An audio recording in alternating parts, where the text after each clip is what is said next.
Welcome everyone. I just want to welcome you to the Collaborative Center for Climate Health and Sustainable Care seminar series. My name is Ashley Imoni. I'll be your moderator today. We're very excited for our session today called What Are We Doing? Advancing a discussion on how university instructors can address eco-anxiety among their students, with guest speakers Simon Apolloni and Mallory Furlong.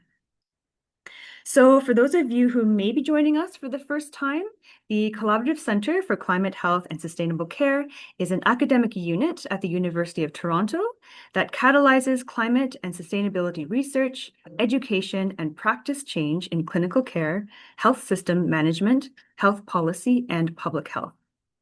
The Collaborative Center is an initiative of 4 faculties: the Dalla Lana School of Public Health, the Temerty Faculty of Medicine, the Lawrence Bloomberg Faculty of Nursing, and the Leslie Dan Faculty of Pharmacy. The Climate and Health Seminar Series brings together local and international experts through seminars, workshops, and roundtables, working in partnership with other centers of excellence. And so I'd like to open this session by acknowledging this land on which the University of Toronto operates. For thousands of years, it has been the traditional land of the Huron-Wendat, the Seneca, and the Mississaugas of the Credit, and this meeting place is still the home to many Indigenous people from across Turtle Island. And for those of you also joining us from Toronto, you may also know it is more appropriately known as Takaronto, a Mohawk word meaning the place in the water where the trees are standing, the place where the fish weirs are. I am grateful to have the opportunity to work on this land, and I encourage others to try to find out whose land you are on and to ask the question, who are the original occupants here, so that we can acknowledge the sovereignty of Indigenous peoples, as well as to feel more connected to a place. So I'll just outline how this seminar will run. We have a short hour together, and once I finish with the introductions, then we'll go into the presentation by our guest speakers for about 35 or 40 minutes. Then we'll have some time for Q&A and just a quick closing at the end. And then for those of you who are with us in person, we can enjoy some lunch together. I just also want to remind everyone that these sessions are recorded and they will be posted online on the Collaborative Center's YouTube channel afterwards. Also, if you are joining us online, please just keep yourself muted. And if you have any questions, you can put them in the chat, and we will try to address as many as we can at the end of the presentation. Okay, so I'm pleased to introduce our speakers.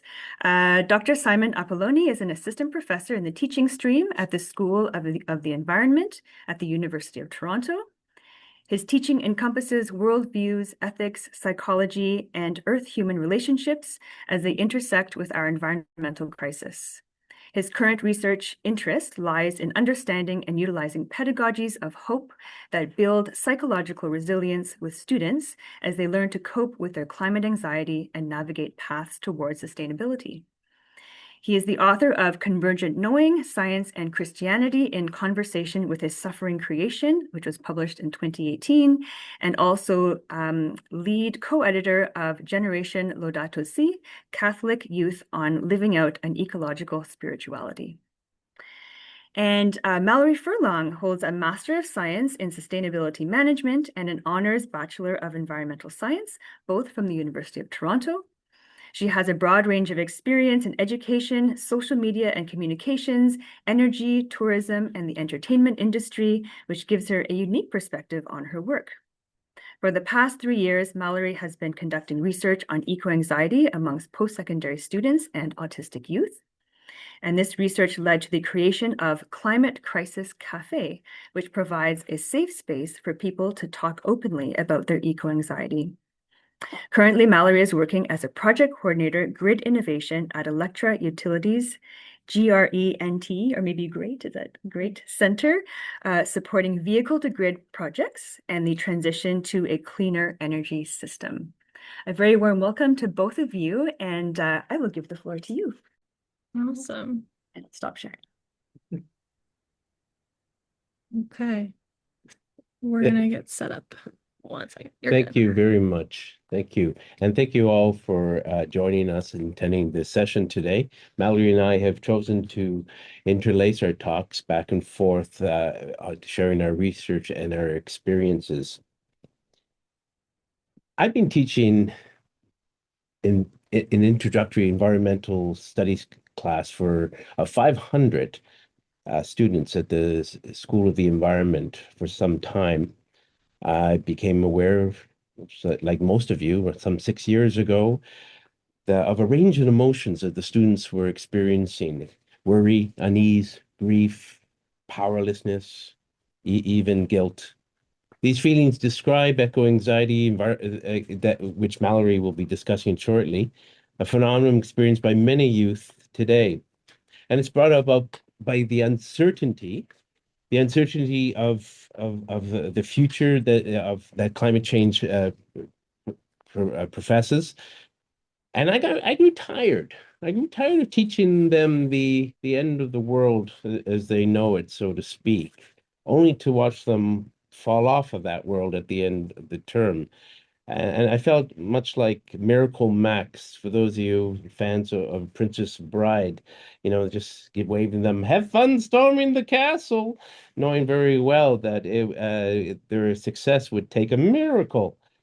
Um, for this reason, I inaugurated my own research to discover, create, incorporate resilience building and motivation enhancing pedagogical tools into my curriculum. Curriculum I call pedagogies of hope and resilience.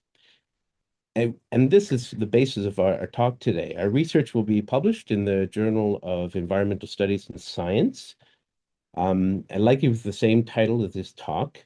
As well, we completed a research mobilization video entitled From Eco Anxiety to ECOPE, bridging the gap in knowledge and understanding between university faculty and students on eco anxiety. The link to that we'll provide at the end on our slides. I will not spend time outlining the dire consequences ahead of us globally should we continue our business as usual approach in regard to climate change. Eric Brown and Sean Kidd did a superb job in the previous talk of familiarizing ourselves with the situation, as well as the major forms of environmental risks relevant to brain development. For those who missed that talk, the long and short, startling truth is that weather events, droughts, floods, fires will continue to increase in intensity, duration, and frequency, thereby not only causing developmental cognitive risk, but robbing the futures of youth today. Consider, as Jennifer Atkinson, teaching professor of environmental humanities at University of Washington, Bothell, once said, um, and most environment focused instructors will understand this. Our students receive impossible numbers and statistics. A million species at risk, hundreds of millions of people likely to become climate refugees. These facts and figures cannot readily be grasped by students, by anyone, I would imagine. Nevertheless, these facts and figures register within the students, all of us, as feelings such as anger and grief.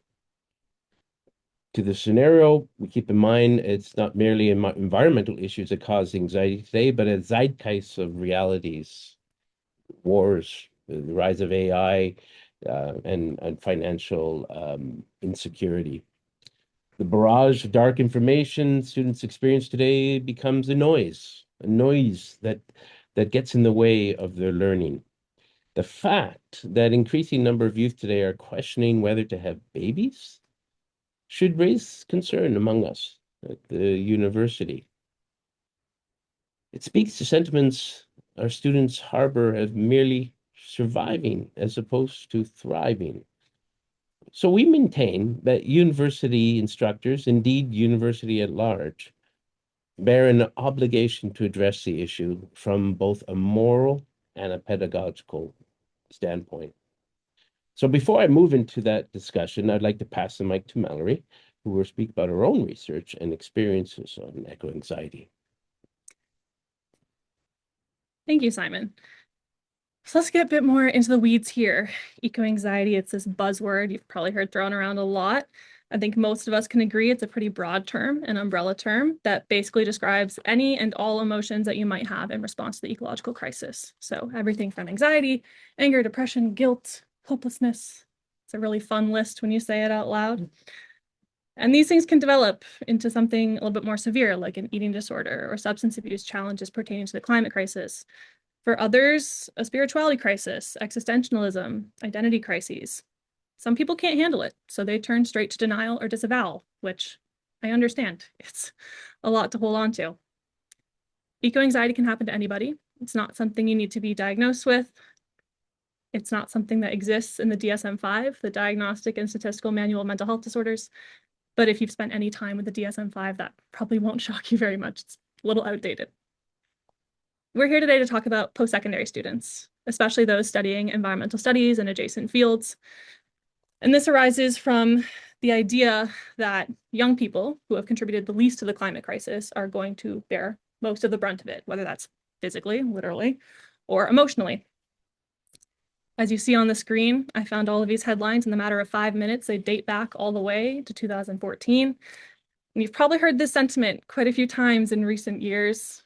Don't worry, Gen Z is going to save us. It's fine. They've got it. They're going to hold it down for us. And as a resident elder of the Gen Z community, I thank you for your vote of confidence. And I am so sad to let you know that is not happening. Okay, we can barely hold it together ourselves. And this attitude is reflected in the research in this area. Some authors in this space, like Dr. Britt Ray, have found fun terms for us, like Generation Dread. That one's my favorite. Or others call us the most anxious generation. And this is pretty self-explanatory if you've read literally any research on the mental health epidemic of youth since the 2010s, or if you've spent like 2 minutes with the average undergrad student on this very campus. But in the event that you have no clue what I'm talking about, let's get into some data. So there is a foundational study in this space that was conducted on 10,000 young people ages 16 to 25 across the world, 10 different countries. And that's a foundational study by Hickman et al. I highly recommend you read it, but it was replicated and condensed and studied 1,000 Canadian youth of the same age group. Actually, I think based out of York University, that study. And I wanted to share that data with us a little bit closer to home. So of these 1,000 young people, 78% reported that climate change impacts their overall mental health. 56% reported feeling afraid, sad, anxious, powerless. 37% said that these feelings about climate change negatively impact their day-to-day lives. And a staggering 73% think that the future is frightening, which they're not alone. Another survey from 2023 found that 88% of Canadian adults feel the same way. They feel like the future that kids are growing up in today is a lot scarier, a lot more frightening than the one they grew up in. And 34% of these Canadian adults admitted that they sometimes can't sleep at night because of climate change, extreme weather events like what we've been experiencing lately, and how that's going to impact our communities. So it's kind of serious. But eco-anxiety is not equally or equitably felt. It's going to affect different people differently. Because a lot of the research in this area is focused on young people, we naively assume it's going to hit them the hardest, but that simply is not true. I've personally talked to people of all ages. If you look around this room, if you look on the Zoom room, all different backgrounds, ages, and it's going to affect everybody. I first realized this when I attended a seminar held by Joanna Macy a few years ago. Highly recommend you read her book, Active Hope. Love that book. And her webinar was just hundreds of elderly people talking about their own eco-anxiety, how they feel really guilty when they talk to their grandkids. They don't know how to help them. They don't know what advice to give them or how to comfort them. And that was the first time I realized that it's going to impact all of us, albeit differently. We are sharing this generational, cross-generational anxiety that's simmering under the surface for all of us. And it also made me realize that there are different intersections of our identities that are going to make eco-anxiety harder for people, whether that be age, race, income, geographic location, gender. These all can impact people's susceptibility to eco-anxiety. One that I got quite familiar with in my own research was autism spectrum disorder. So my master's thesis was focused on understanding how autistic youth specifically are going to be impacted by eco-anxiety. And I came to the conclusion that it's going to hit them a lot harder, that they are going to be a lot more susceptible to this. And this is based on two separate reasons. The first, they experience a unique set of traits or symptoms, things like intolerance of uncertainty, which is quite literally the fear of the unknown. What's more unknown than the fate of our world right now? Also things like hyperempathy, emotion regulation, but also because of this anxiety gap that exists between autistic youth, who up to 82% of which are diagnosed with a comorbid anxiety disorder, compared to just 15 to 20% of neurotypical youth. So it's important when we have conversations like the ones we're having today, where we're trying to figure out how to move forward in addressing our eco-anxiety, that we center and prioritize inclusivity and equity for all. Okay, that's my spiel. I wanted to talk like a human for a second because I think that just got a little bit real. I wanted to just tell you about my own experiences with eco-anxiety. I recently graduated last year, so I'm not a student anymore, but I was for 7 years, and I figured there's probably some people in here who need to hear what it's like for a student going through this. So my eco-anxiety started back in my first year of undergrad in 2018. I was sitting in an auditorium right outside the medical sciences building in a 500-person lecture called Introduction to Environmental Studies. And you might have guessed it, but the one and only Simon was up on stage. And there's this one moment I will never forget. He put a picture of an albatross up on the screen, and their chest was cut open to show all of the garbage that had collected in their body over their lifetime. And I just felt something like click, and it's still in there. I grew up in a small town. We didn't really talk about climate change. We would turn off the lights for an hour on Earth Day. We would clean up the schoolyard and think we were changing the world, but that was about it. So when I came to university and I took this course in my first semester, I got a 4-month crash course on everything that was wrong with the world. And if you remember what it's like to be in your first year of undergrad, it's already mentally quite challenging. So add that on top, I'm sure you can imagine how I was feeling. When the pandemic happened 2 years later, it got worse. I took a class where we had to track our carbon footprint. This is my first time ever doing that. And so you had to track, your food, your water consumption, are you driving, transport, how a carbon footprint works. And I formed some really unhealthy and restrictive habits around eating and showering. I timed my showers for at least 6 months after that. And I genuinely convinced myself that every drop of water I saved was single-handedly changing the fate of the world, which sounds ridiculous when you say it out loud, but that's just the conclusion you come to when you're 20 and you don't know many things. By the time we started this research, I was 22. I finally had a word to describe what was going on for me for 4 years, which is eco-anxiety. And by that point, I'd started having really intense conversations with my family about the ethics of having kids. And I will never forget my mom's face. She was so sad and confused and unsure how to help me, because it turns out 22-year-olds don't think about the ethics of having kids. But I was, and it was a lot. Now I'm almost 26, and my eco-anxiety has snowballed and changed in different ways. I won't lie to you, I still struggle. And we'll talk a little bit later on about my own management techniques and what that looks like. But I just wanted to take a moment to share what this experience is like, in case there's anyone in this room, online, students, adults, professors alike, who are going through this silently and they don't know it, or they can't rationalize it, just in case anyone else is struggling. In hindsight, I wish I knew a lot more about eco-anxiety and how to manage it. I consider myself quite lucky to have even pursued my education and my career in this field, because it kind of activated me in a way. But if I'm being honest, and if I was 28 today, or 18 today, I don't think I would be. I don't know if I would have pursued this field, to be completely honest. All in all, eco-anxiety is important. It's impacting all of us, albeit differently. And it's something we should be considering at the university level, which is why we're here today. So I'm going to hand it off to Simon to discuss the findings of our research. Thank you, Mallory.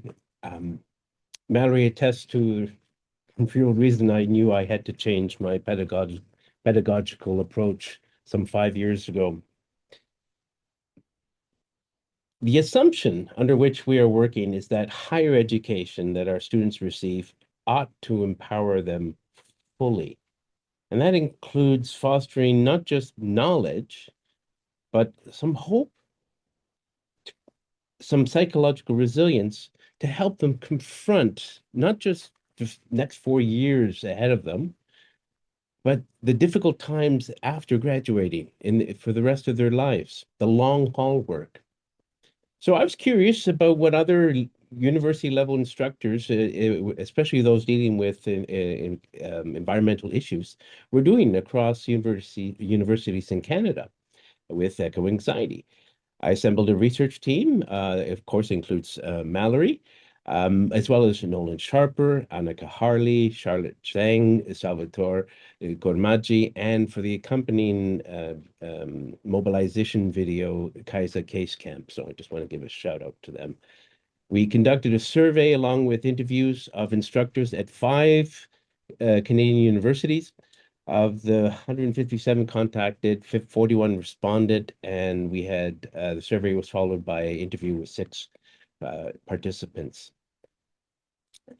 The questions were straightforward. Have you observed economic anxiety among your students? If so, what measures have you undertaken? You describe any challenges you might have in addressing it. If you haven't, why? What are the reasons? And then a sort of catch-all phrase, which got some really juicy information, is there anything else about eco anxiety that you would wish to add? Without going into detail, just under 40% of respondents undertook little to some action to address eco anxiety among their students. 34% of the respondents addressed eco anxiety either directly, that is, mentioning the term as a phenomenon, or indirectly, not mention it by name. In both instances, they were adding some exercises such as journaling, maybe producing creative work like art, or even telling them to go out into nature to do some walks. And readings are usually add-ons, helpful readings that they can read. In all instances, and something which delineates this group from the category, the next one, is that addressing eco anxiety was not the main focus. It was the third group, the smallest one, comprising 27% of respondents. Instructions made addressing eco anxiety a significant focus of their curriculum. They incorporate multiple strategies, such as those I mentioned earlier, and they made sure that the curriculum was geared towards some sort of hopeful measures. Now, to be sure, while the majority of the instructors surveyed do care and want to do something, under a third actually made it a focus in their curriculum for one or more reasons. And 2 out of the 5 just don't address it at all. Some because tight curriculums. We all know that. Where am I going to fit this in? Some had trouble finding the right balance between presenting the positive along with the negative data, fearing of furthering inaction either way. Some mentioned a lack of training on the issue and feeling not worthy or able to bring up the subject. And some mentioned a lack of institutional support. Notable amongst our findings was the mention of negative messaging that respondents reported stemming from other instructors and sometimes themselves. 19 of the 41, almost half in the surveys, said this to me. 2 of them emphasized more in interviews. And I'd like to just show you a few examples. This is a quote from one respondent. I had one student who was in engineering taking my class as an elective, and he said to me that he won't pursue engineering related to the environment because my class taught him it is hopeless. I had another student come to my office and say, I'm having trouble studying this material because it's too depressing. And he said, I said to myself, I removed the expletive, what am I doing? My model about teaching is empowerment. Another one stated, I hope you try to somehow probe for a correlation between what professors are telling students and the degree of eco anxiety in any given course. To be blunt, I know which professors are creating the eco anxiety in my institution because the students tell me. And this other one I found also very telling. And it's a senior professor also. Mostly, in my opinion, we collectively do not address the issue well sufficiently. Most students in my fourth year undergrad course say that in all the courses, they've been taught about what a horrible bind we're in when it comes to climate, etc. But the courses are thin on solutions on how to address resilience. This is a bit of a generalization, but academics on a whole are not always known for their emotional intelligence. And he goes on. Should these findings matter? We suggest it does.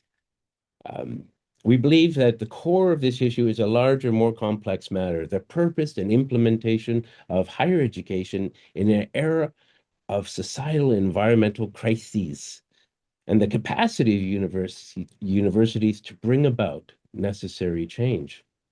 Yes, we provide students with the cognitive know-how, but we should also provide our students with the psychological resilience, which includes fostering some form of hope, even if it's the dark hope, that gives them the energy to do the hard work ahead of them. Otherwise, we leave them disadvantaged, confronting them with an uncertain and difficult future. There's a need, therefore, for pedagogical innovation within higher education amid the dire global challenges society is facing. Well, we're not positing one particular form of critical pedagogy. We do underline is succinctly described by Richard Scholl in his foreword to Paulo Freire's Pedagogies of the Oppressed. I have to state this because I love it. He says, there's no such thing as a neutral educational process. Education either functions as an instrument that is used to facilitate the integration of the younger generation into the logic of the present system and bring about conformity to it, or it becomes a practice of freedom, the means by which men and women deal critically and creatively with reality and discover how to participate in the transformation of the world.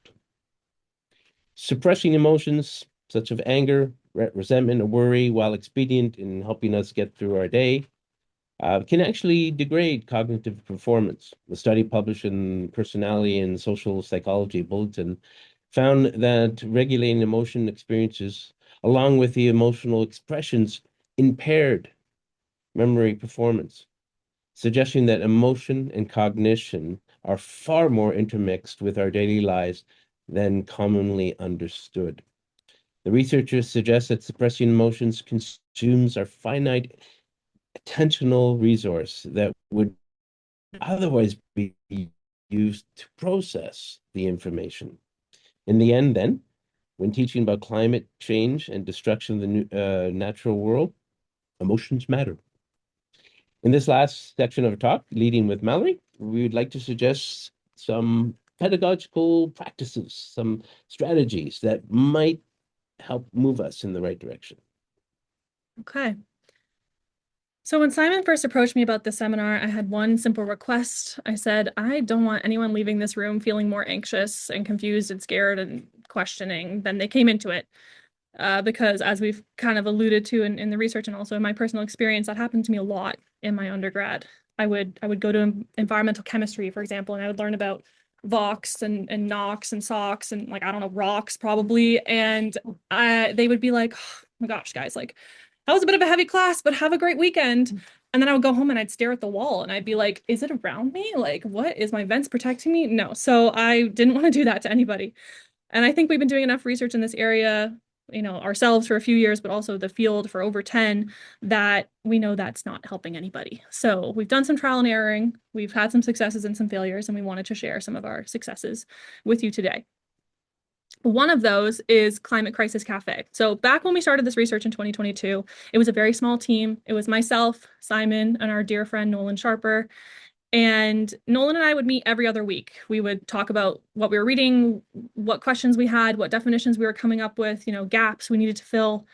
And very quickly, those bi-weekly meetings turned into weekly meetings, and those weekly meetings turned into weekly therapy.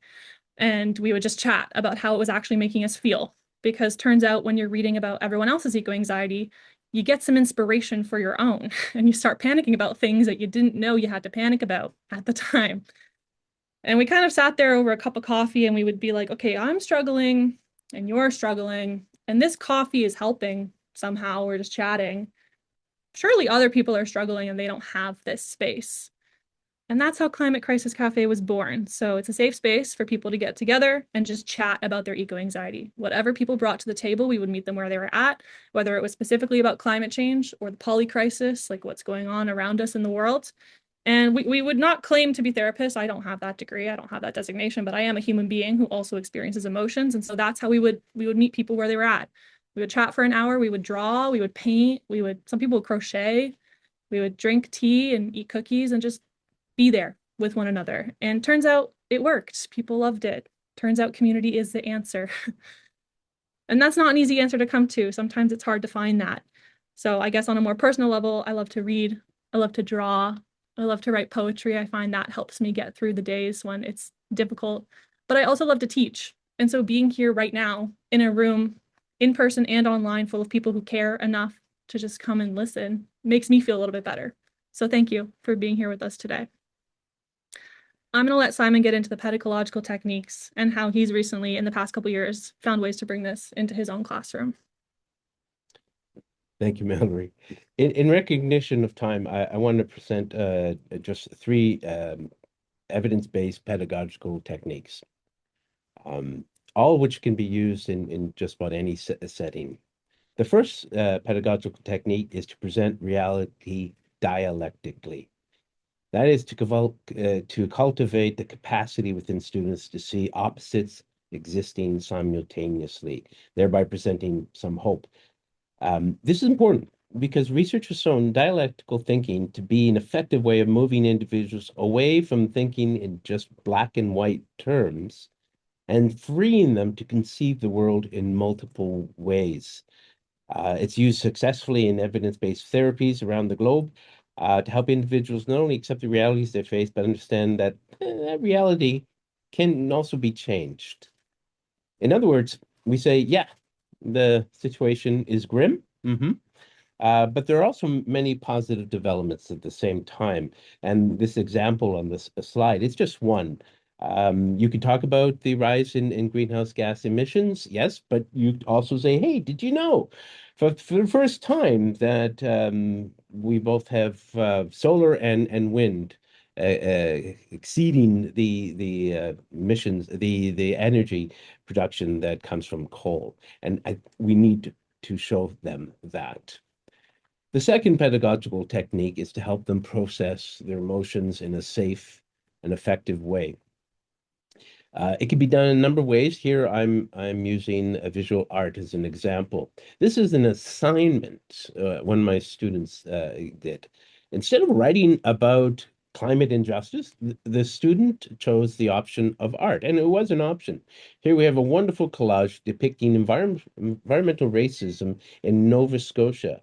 The research takes place, the learning occurs. There was a full bibliography, but involving creative expressions through art allowed this student to experience healing in her heart. Allows expressions and emotions that sometimes words can never capture. But the same idea of allowing students to process their emotions in a safe and effective way, I have them again as part of their assignment. Befriend a tree. A colleague of mine uses sit spots. Same idea. Get them outside. In this case, they journey with one tree throughout the term, and spend time with it on a weekly basis, learn about it, and they reflect on their readings. Now, the readings can be dark, they can be troubling, but they're encouraged to respond with poetry, with art. I had one student respond with not both of those, and another with composing musical songs because of what the readings were telling them. And throughout this, it's journaling. Art is definitely very important and very helpful, but journaling allows them to process their emotions through time and carefully. It allows them to stay with the emotions and rather than just moving on. And staying with emotions, and it helps them deal with their anxiety in a way other than just moving on. Now, a huge benefit also of this same practice is just being out in nature, especially wooded areas. Empirical evidence shows that it fosters tremendous psychological and physiological benefits. Thirdly, I have students in one class read and present a short visionary fiction story, also known as solar punk, future sci-fi stories on hope. Why? I suggest imagination, as Adrienne Murray Brown writes, is indeed a muscle that we've allowed to atrophy. And mostly, if people talk about futures, they think of dystopian futures that Hollywood has presented us. Arnold Schwarzenegger, I'll be back. But how many visions do we have of a post-capitalist society? Certainly not coming from Hollywood. So this allows them to work their imagination in ways that they couldn't in the past. Finally, in my large class, I put much of this together as an environmental wellness class for the entire 2 hours. Rather than teaching students about coping with their eco-anxiety and building resilience or telling them about the importance of this or that, I have them practice it. We begin all 500 together with mindful exercise led by a student in neuroscience and cognitive science. Shout out to Buddhism, psychology, and mental health program, by the ways. And then the students visit any number of 16 stations doing some environmentally related artwork, learning about body movement, writing hope-it notes to themselves in the future, learning how to do bird calls, sending hopeful video messages to future students at U of T, potting plants, and the favorite, petting therapy dogs. They love that one. A huge shout out to Clara Kim of the Multi-Faith Center, Jermaine Hall, and Olivia Allen of Hart House, and my lead TA, Lois Booty, and my friend and colleague, Professor Stephen Sharp, who does wonderful bird calls. The Environment Student Union and Arts and Science Student Union for the hands-on help and financial assistance. This has to be beyond one classroom. I needed that help, and we all did something wonderful together. As a parting thought, as we come to a close, neither of us pretends this will be easy. To implement this at the university, as revealed in our essay and our survey, instructors are already taxed. They have full curriculums. Some don't feel able to talk about emotions, and some can't find the right balance. An even larger reason why implementing transformative pedagogy at the university level will be difficult because we're dealing with emotions. Notwithstanding the comment I quoted earlier by that one senior respondent or full professor who said academics in the whole are not always known for their emotional intelligence.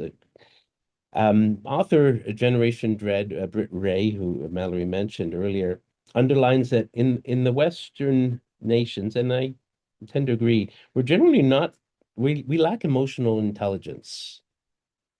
Quoting Donna Haraway, Ray adds that we have difficulty staying with the trouble and accepting the realities around us. Yet staying with the pain is exactly what allows us to process our anxiety and our grief, allowing for more positive narratives to come to bear. But there is another matter to consider in regard to emotions, and that is perception. Jennifer Atkinson, who I mentioned earlier, when she tried to address the issue of eco-anxiety in her teaching at University in Washington, she writes that she found her students experience intense backlash from climate deniers who told her students to grow up, adding pejoratively, do the students roll up their nap mats and curl up in a fetal position with their blankies and pacifiers while listening to lectures? Even those who did support action on climate change spoke against Atkinson's approach, arguing that climate change is a serious problem and it's a serious problem. It demands a clear-headed solution, and we should be focused on facts and reason instead of feelings. Notwithstanding the challenges above, our research shows that the terrain of sustainability education has shifted due to eco-anxiety, and that any pedagogy that fails to attend to the whole person will be inadequate. To be actors in their own destiny, students will need, and not just during their education, but in post-graduation, not only the know-how, but the can-do hope and the accompanying psychological resilience required, which comes from forming the entire student, mind, body, and heart. Thank you.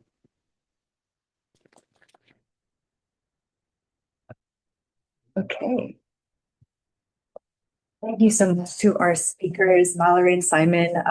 Very moving talk. And I think all of us in this room and online can relate to it in some way. I want to open the floor up for some questions. Any questions for our speakers, both in the room and online, of course. If you have a question online, maybe just put it in the chat and I'll come to it as they come. Yes. Hi, my name's Katie. I host a peer-to-peer ecological distress space for environmental and climate workers. I've been doing it for about 6 years. I'm a climate worker myself.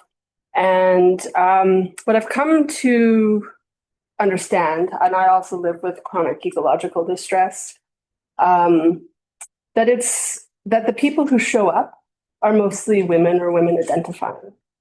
And I'm very conscious of the fact that women's health has been, as part of the patriarchy, sort of systematically discounted for, physical things that happen to women over our lives. And now we have this emotional burden as well. That's that could be part of, comes to women for this sense of how we care about things, or that, trained to do that or whatever. But another worry that I have is because the people suffering, or at least showing up to face their suffering, are predominantly women or women identifying, that it will go the way that many of women's health issues have gone in the past. Do you have any sense about what might happen next with this in terms of a response for collective healing? Yeah, I agree completely. This is something I talk about a lot. My own educational spaces, all of which have been in environment and sustainability, are predominantly women in general. I don't have a clear-cut answer for you because this is something I also worry about. I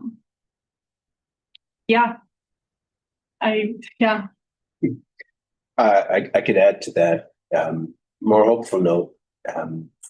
In the assignments I give students option. I've had equal men and women choose art. One is a poem, one not, and it could be because nobody knows and they're not out there presenting it. They just hand it in and they get a mark. The other point, and this was in those videos I told you that they made to the future students of U of T. In one video, and I only just recently got access to them. It's a man who said, "I came into this course with all," I'm thinking, what the hell is all this tree hugging stuff? And he was obviously not wanting to share. And he said, "But I enjoy it.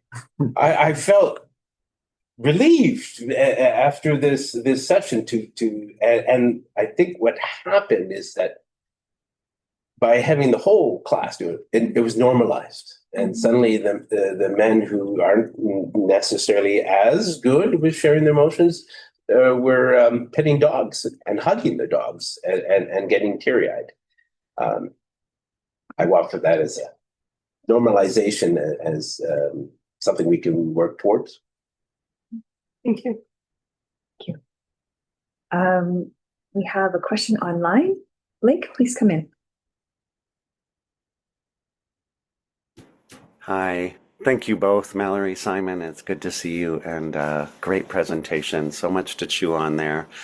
Lovely to see this work moving forward. It's so timely and important.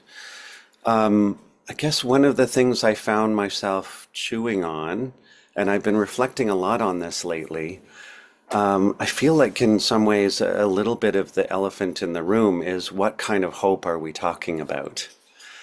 And I've gone through a bit of a shift myself because I think it wasn't so clear to me at first that when we felt the need to balance things with hope or whatever, the hope that we were talking about was hope in the sustenance of the system or hope in preferred futures that included a sense of entitlement to the spoils of neoliberal capitalism, that it's a system that's designed to produce the social and economic and environmental problems that it's creating. And if that's the kind of hope that we're talking about, I find myself increasingly not wanting any part of that. And it shows up in very subtle ways, like even the celebration of more renewables, often framed as an energy transition from fossil fuels to renewables. But actually, all the data shows that renewables are being added on top of fossil fuels, not replacing fossil fuels, as our insatiable appetite for economic growth and energy continues. So I guess more in a space of collapse awareness, I'm wondering, I myself personally have shifted a little bit more into hope for a more graceful unraveling of a system that was always designed to produce the kinds of crises it's producing, and a hope that the thousands of prefigurative movements that are generating different ways of living in eco-villages, in transition towns, in all kinds of forms, are planting the seeds for what we can draw on next. But I feel like it's so much of this begs the question of what kind of hope are we talking about? And I wonder, how much do you get into that in your course? And how much do you find that discussion of collapse is something that you're wanting to avoid, given your very real awareness of the eco-anxiety that's already there? Or is it something you kind of get into to start unpacking what kind of hope are we talking about? Thank you, Blake. That's a wonderful question and very important one. I go right into it. In my class, 500, I tell them, yeah, the current capitalist system, economic system that we have cannot get us where we need to go. It has to fall in some way. And I talk about very other systems that are hampering our move towards a sustainable and just future. But they do that dialectically. I show, okay, we can get rid of this, but first of all, realize you likely, I'm talking about a younger generation, you likely have very little to lose. You don't have stocks or shares. You probably have no RSPs yet. So you're pretty good to, you don't care the system it does fall because the system is currently not serving your needs. So something new can come about. And I think that helps them understand that we have to move forward in that. So it's a dark hope, but I also add throughout all my talks, and I forget who mentioned this, but climate change sustainability is not a pass fail. Every time we do cross maybe boundaries and something bad happens, we still have the future ahead of us. It's never over. And so I do, by the time they're in the 12th week, they understand that when I say hope, it's a dark hope, but not without some sort of promise that we have in the past changed things dramatically. And why can't we do that in the future? Thank you. That resonates. I had a question. It's all right. Yeah. Yeah, just thinking about the job of people teaching in this space and if it maybe needs to be thought about a bit differently. Like thinking about, education in high schools as an example. It's reckless to have people go in and talk about suicidality and suicide in high schools without a certain kind of accreditation or training because they're going to do damage, even though they're trying to do good. And I wonder in this area, given, our increasing understanding of the implications and so forth, if maybe there does need to be some kind of an accreditation or something in place to ensure that well-meaning people aren't causing harm, because this is a different kind of topic fundamentally than whatever percentage of the rest of the teaching that we all might do. So I don't know, just a thought. No, and yeah, you're right on the money. And it is important because even in our own cafes, if you're hosting as students, like sometimes people bring things to the table that like we are not equipped to meet them where they're at, no matter how kind or well-intentioned we are. There are some, I don't know if I'd use the word accreditations, almost like certifications out there. And there's a handful. I think one of them is the work that reconnects. And I don't remember if that's Joanna Macy. It is. Is it Joanna Macy? Yeah, she has a program specifically.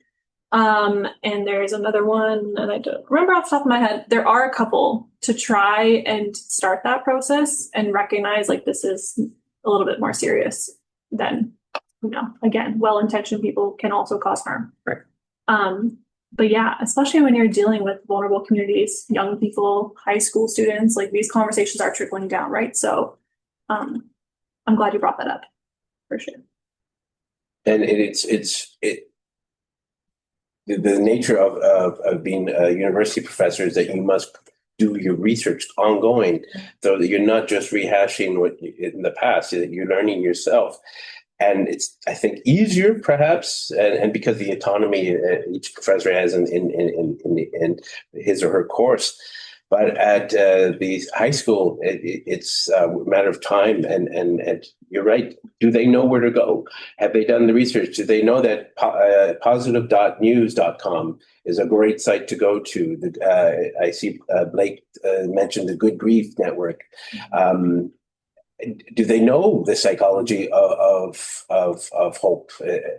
Yes. I think I would love to get something like that going together. So if anyone out there who wants to collaborate on getting that done, I think it'd be wonderful. And I'm even thinking in university, we should start getting student ambassadors to promote more Climate Crisis Café type, so that the students are doing it with the students, but they will need that training first. Thank you for the question. We actually have one question on that. If you don't mind, we'll just try to go back and forth. This question by Deanna kind of relates to this question, maybe around implementation and sort of how we can make sort of social activism, like engaging in social activism easier to access on campus. And I think about the climate crisis cafes, and the question here is like if there's that interest among students to do that and to access that, and how we make it easier for students. Oh, there's 100% interest. I mean, I know I was joking, Gen Z is not saving us, but we're trying. The young people care. They definitely do. They're fired up, even though they're anxious. So there is interest, 100%. Now, making that more accessible, that is the thing. That's the topic on everyone's mind, right? So our group that we started was the first of its kind. And there is other stuff popping up here and there, but it's not funded. It's not in partnership necessarily with any like legit organizations. It is kind of grassroots. So we need to figure out how to make that jump to not just like, yeah, people have great ideas and how do we make them come to fruition? I think that is definitely something that people are considering. And if I may add to that, and it's found in that video I mentioned earlier, that research mobilization video. It was Professor John Robinson mentioned that who's been involved with sustainability at the U of T for some time. We have hundreds of programs right now at U of T that deal with sustainability, not necessarily with equity and anxiety, but they hands-on, I'm changing the world. And I know a few students who said, no, I actually I don't suffer from echo anxiety because I am working hard, changing the world. And I feel good about that. And I see the hope just from my own actions. And U of T does have a lot of that to offer. I think we have time for a couple more questions, so let's turn to one in the room and then one more online. Yeah, I just want to affirm this research and what you're doing, Simon and Mallory. It's really important. And, as one who's also been swimming in the waters of environmental education for a while, I resonate with the kind of issues you're raising. I also think what you're doing goes well beyond environmental studies. I think what you're doing is reawakening the question of the role of a university in terms of formation. One thing I'm working on now is the movement from information to formation. How are we centered to receive the amount of information and disinformation we're receiving? And this is a question in environmental studies, but in social issues, in sociology, et cetera. And I think what you're doing has a lot of resonance for this rethinking of the university, from my perspective, which has been colonized by a neoliberal imagination in the last 30 to 40 years. I think of Jürgen Habermas and his term colonization of the life world. I think that's what's happened to many of our institutions, including the universities to many extents. For example, we have a lot of emphasis here at the University of Toronto on startups, entrepreneurial startups. Here, you can help people. How much emphasis is on non-governmental organization startups, on environmental startups, on empowering our students to make a difference, not just to make a lot of money, but to make a lot of difference? So you're raising an important question that goes well beyond our ENV classrooms. I just want to share a story. Before coming back to U of T, I taught at the University of Notre Dame in Indiana. And the previous president, Father Ted Hesburgh, was speaking. I don't know if you've been to Notre Dame, but there's the Hesburgh Library, Touchdown Jesus, over the stadium like this. It's good. Anyway, that's his library. But he deliberately, in his retirement office, did not want to look at the football field. He had a different vision. And he had started the Kroc Institute for Peace, and he was speaking there. And a student said, Father, I'm graduating this year. My roommate's in engineering. He's just taken a job with the defense industry. Do you think that's a failure of Notre Dame's education? He didn't hesitate. He said, absolutely. If he's taken 4 years of our education, is going to kill people with that, we've completely failed. Because part of his idea was formation for a peaceful, transformed world, a mutually enhancing relationship between the students and the larger ecosystems and social systems. So your research is raising this larger question of formation. And I think it's really vital. And I just want to applaud you for it. Thank you. Thank you, Stephen. We're just about at time. We might have time for like one more quick question. I don't know, David, is your question fairly quick? Well, Simon has kind of answered it in a way, and the idea of how valuable is getting involved, even at the smallest level, in creating hope in people, and also just dealing with eco-anxiety. I mean, that's what the little bit I've read on this, that's what I've often people like Brett Ray say, well, you got to get out there and get involved, even at the local level. But do you have a sense of that on a broader scale, that is another effective way to deal with eco-anxiety? Oh, definitely. Yeah, you talk to the NSU, the Student Undergrad Union, the grad student union, both in the environment, who would know what's going on, the realities out there. They're some of the happiest and well-adjusted students because they are doing something about it, but they're also, and this is important, in community. Do not attempt to do this alone. There should be little, warnings. Do not attempt to get out of this crisis alone. Be in community. Yeah, I think, and this kind of also goes back to Blake's question about like hope. I feel like I'm just Joanna Macy's biggest fan today. Genuinely, she's just a wealth of knowledge, and her version of hope is active hope, which is bringing about the future you would like to see in the world and the positive change you'd like to see. And I think that in general, getting involved, trying to make some semblance of a difference yourself definitely helps to fight your own eco-anxiety, for sure. I just want to thank you both again for sharing today. It's been really, really inspiring. And I just want to close with a little bit of, I guess, forward looking in terms of our time together as this community. I didn't mention this in the beginning, but this is actually the second in a sort of sub-series of seminars around climate change and mental health. And so we're planning to do a couple more. So stay tuned for that, as well as other events and seminars being put on by the Collaborative Center, which you can look up either by looking at the website or sign up for the newsletter. And I've listed here some of the upcoming ones in the near future. So thank you so much, everyone, for joining us here and joining us online. And I hope to see you at the next one. Thanks so much.